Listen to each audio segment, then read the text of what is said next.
Hello everyone. So today we are going to discuss control shortcuts from A to Z. Let's start. The first one is Ctrl+A. So Ctrl+A is used to select all the content on the screen. The next one is Ctrl+B. Ctrl+B is used to make the highlighted text into bold. The next one is Ctrl+C. Ctrl+C is used to copy the content that is selected. Next one is Ctrl+D. Ctrl+D is used to change the font style of the selected text. For example, if we selected some text and press Ctrl+D, then we'll get an option of different font style available. Next one is Ctrl+E. Ctrl+E is used to align the selected text to the center. Next one is Ctrl+F. Ctrl+F is used to find the text in the document. Next one is Ctrl+G. Ctrl+G open find in a browser and word processor. Next one is Ctrl+H. Ctrl+H is used for find and replace. So for example, if we want to find a particular word and replace it with another word, we can use the shortcut Ctrl+H. The next one is Ctrl+I. Ctrl+I is used to change the text style into italic. The next one is Ctrl+J. Ctrl+J is used to justify the alignment. So if we selected a particular text and press Ctrl+J, then it will justify the alignment of the given text. The next one is Ctrl+K. Ctrl+K is used to insert a link into a text file or a document. The next one is Ctrl+L. Ctrl+L is used to align the content to the left hand side.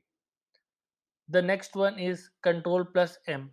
Ctrl+M is used in indentation of a paragraph. The next one is Ctrl+N. Ctrl+N is used to open a new page. The next one is Ctrl+O. Ctrl+O is an open option. If we want to open something and press Ctrl+O, then it will open a browser and we can open the file which we want to open.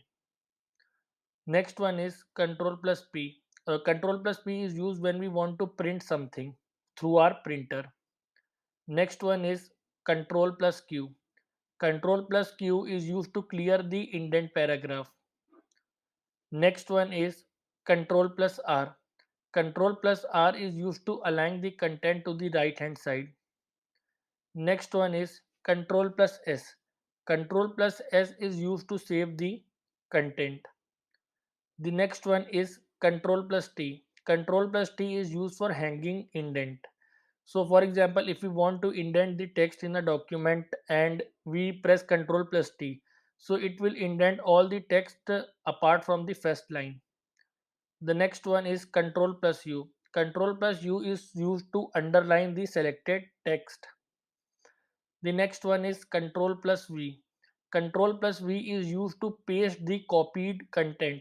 So if we press Ctrl+C to copy a particular content and we go to a destination file where we want to paste it, we can press Ctrl+V there.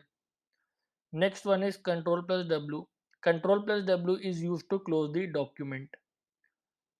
The next one is Ctrl+X. Ctrl+X is used to cut the content and we can paste it anywhere. So the difference between Ctrl+C and Ctrl+X is that in Ctrl+C we can copy the content and paste it anywhere, but the content where we copied from remains there.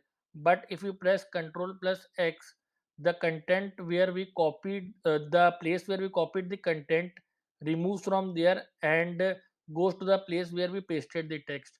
So if we want to remove a data from a particular place and paste it to another place, we can use Ctrl+X. If we want the data to be present at both the places, that is source and destination, then we can use Ctrl+C and then Ctrl+V. Next one is Ctrl+Y. Ctrl+Y is used for redo. So for example, if we perform some operation and we want to again perform the same operation. So we can use Ctrl+Y, it will again perform the particular operation. The next one is Ctrl+Z. Ctrl+Z is used for undo. So undo is used to undo works backward. So if we perform some task by mistake and we want to correct the mistake, we can press Ctrl+Z, so it will undo the operation.